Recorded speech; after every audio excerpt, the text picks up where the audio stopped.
દરેક મિત્રોને રામ રામ. અત્યારે અમે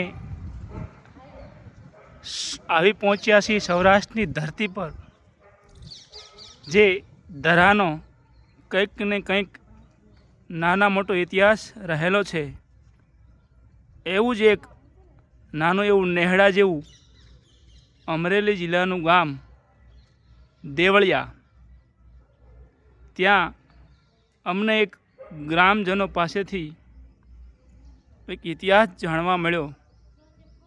એ ઇતિહાસ એવો હતો કે અંગ્રેજો વખતથી અહીંયા એક ગામના પાદરમાં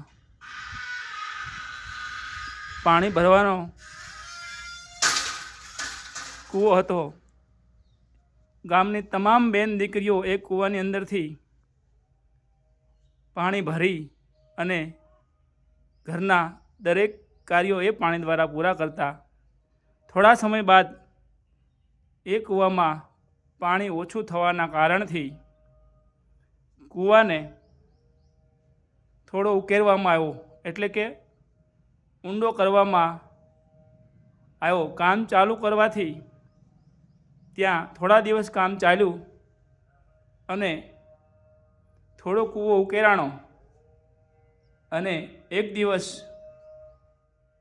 એક ગામના જ નાના એવા ગરીબ બ્રાહ્મણને સપનું આવ્યું, અને એ સપનામાં ભગવાન ભોળાનાથ પોતે સાક્ષાત આવી અને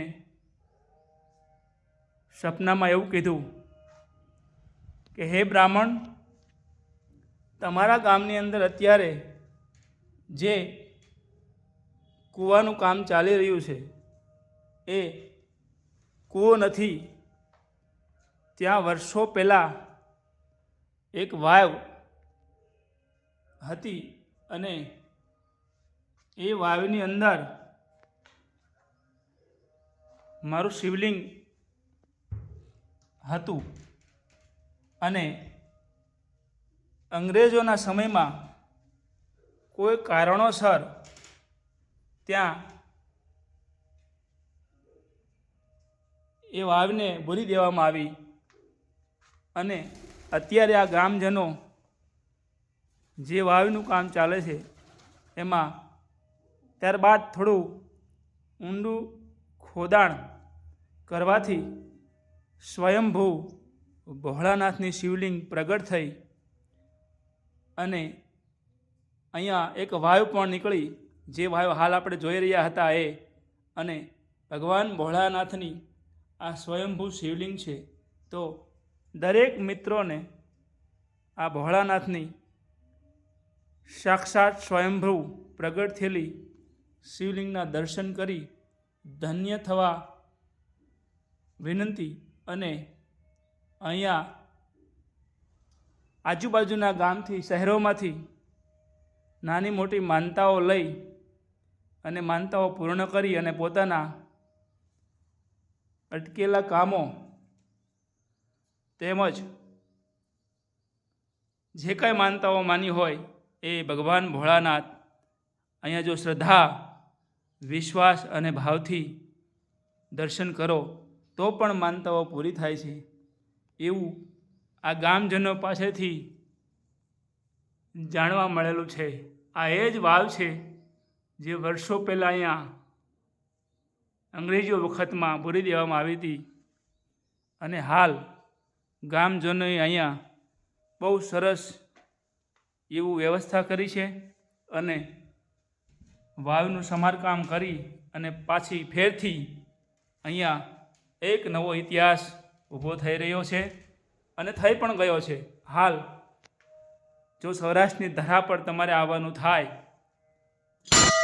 તો ક્યારેક અહીંયા આ વાવના અને ભગવાનના દર્શન કરવા માટે દરેક મિત્રોને પધારવા વિનંતી.